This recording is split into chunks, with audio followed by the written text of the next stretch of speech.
प्यारे बच्चों नमस्ते। आज ऑनलाइन शिक्षण में हम आपके लिए लाए हैं भाषा भारती की एक लोक कथा पाठ 5 धरपटक और मुंहपटक। बच्चों यह एक लोक कथा है। लोक कथा का मतलब होता है लोगों द्वारा कही हुई कथा। आपने सुना होगा अक्ल से या बुद्धि से बड़ी समस्याओं का हल हो जाता है। हम शुरू करते हैं पाठ को।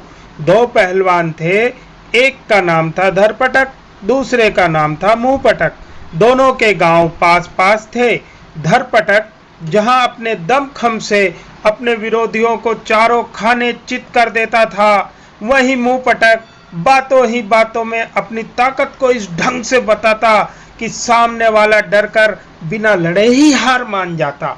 धरपटक को अपने बल का सहारा था तो मुंहपटक को अपनी अक्ल और बातों का।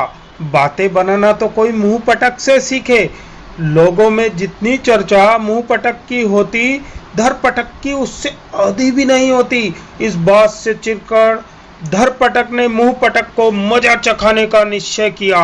अगले दिन धरपटक ने अपने अंगोछे में एक मन सत्तू बांधा और चल पड़ा मुंहपटक के गांव की ओर। चलते चलते धरपटक को भूख लगी। रास्ते में एक तालाब को देखकर वह रुक गया। उसने झटपट सत्तू खाकर तालाब का पानी पिया और किनारे पर ही सो गया। उस तालाब में एक हाथी पानी पीने आता था। जब वह वहां आया तो देखा तालाब रीता है, पानी की एक बूंद भी नहीं बची। पास में धरपटक लेटा खर्राटे भर रहा था। हाथी समझ गया कि इसी आदमी ने तालाब का सारा पानी पिया है। गुस्से में हाथी ने धरपटक के सिर को जोरदार टक्कर मारी। धरपटक की नींद टूटी।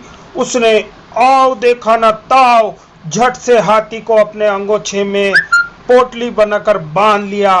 पास में एक बड़ा सा खजूर का पेड़ था।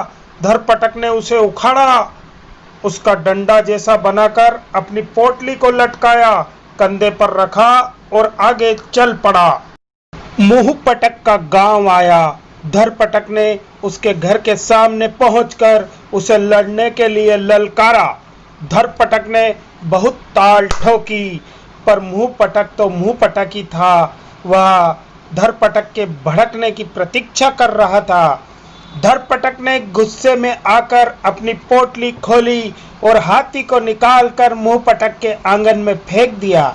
मुंहपटक तो जैसे इसी ताक में था। वह अपनी घरवाली से जोर जोर से बोला, ओ छोटी की माँ, लगता है किसी चील ने यह चूहा यहाँ गिरा दिया है। जरा झाड़ू से उसे नाली में तो फेंक दे। मुंहपटक की घरवाली भी कम बातूनी नहीं थी। बोली, ठीक है, पर ये तो बताओ आपकी 10,000 दंड बैठकें पूरी हुई या नहीं?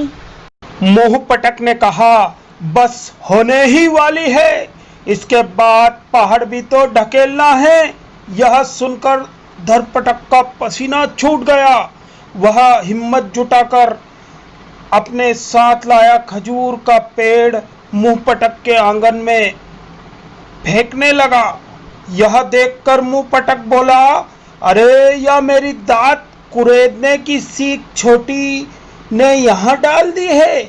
इसे उठाकर रख दो और खाने के लिए 2 मन सत्तू घोल दो। अब तो धरपटक को पूरा विश्वास हो गया कि मुंहपटक उससे भी बड़ा पहलवान है। इससे लड़ने पर उसे मुंह की खानी पड़ेगी। उसने वहां से चुपचाप भागने में ही अपनी भलाई समझी। इस प्रकार मुंहपटक ने अपनी बातों के बल पर बिना लड़े ही धरपटक को पटकनी दे दी। लोगों ने बहुत दिनों तक चटकारे ले लेकर इस बात की चर्चा की। तो बच्चों, आपने देखा मुंहपटक ने अपनी बुद्धि और समझ से किस प्रकार धरपटक को पटकनी दे दी।